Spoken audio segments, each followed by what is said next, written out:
Hello guys, kumusta po kayong lahat? May mga talata po tayo na ating tatalakayin upang ating pag-aralan tera ating pakinggan ang pagpapakumbaba. Inilalarawan ng Biblia ang pagpapakumbaba bilang kaamuan, kababaan, at kawalan ng sarili.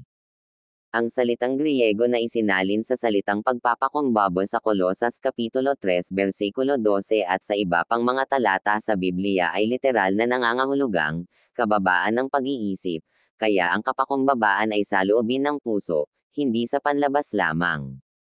Maaaring magpakita ang isang tao ng panlabas na kabab ang loob ngunit ang puso ay puno ng pagmamataas at kayabangan. Sinabi ni Jesus na ang mga aba sa espiritu ang makapapasok sa kaharian ng langit, Mateo Kapitulo 5 versikulo 3.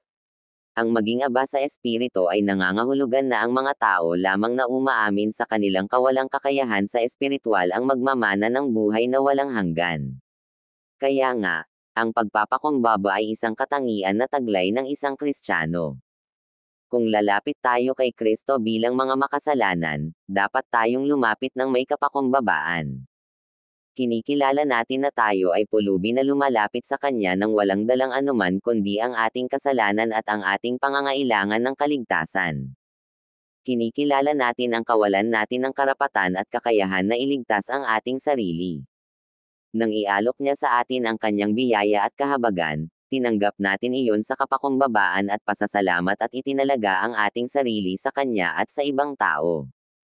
Namamatay tayo sa ating sarili upang makapamuhay tayo bilang mga bagong nilalang kay Kristo, 2 Korinto Kapitulo 5 versikulo 17.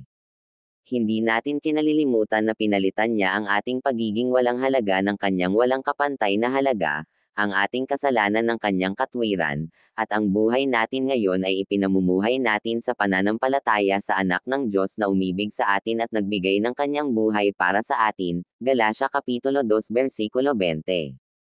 Iyan ang tunay na pagpapakumbaba. Ang pagpapakumbaba na naaayon sa Biblia ay hindi lamang kinakailangan para makapasok sa kaharian, kinakailangan din ito upang maging dakila sa kaharian, Mateo Kapitulo 20 versikulo 26 hanggang 27. Si Jesus ang ating modelo. Kung paanong hindi siya dumating para paglangkuran kundi para maglingkod, dapat din nating italaga ang ating sarili sa paglilingkod sa iba at isaalang-alang ang interes ng iba ng higit kaysa sa atin, Filipos Kapitulo 2 versikulo 3. Ang salubing ito ang nag-aalis ng makasariling hangarin, kayabangan, at ang pagkakabahabahagi na resulta ng pag-absuelto at pagtatanggol sa sarili. Hindi nahiya si Jesus na magpakumbaba bilang isang alipin, Juan Kapitulo 13 versikulo 1 hanggang 16, hanggang sa kamatayan sa krus, Filipos Kapitulo 2 versikulo 8.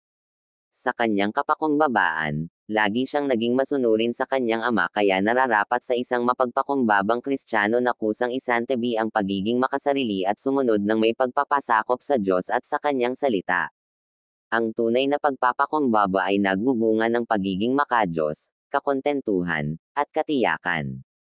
Ipinangako ng Diyos na kanyang ipagkakaloob ang biyaya sa mga mapagpakumbaba habang sinasalungat naman ang mapagmataas, Kawikaan 34 minuto pasado alas 3. Unang Pedro Kapitulo 5 versikulo 5.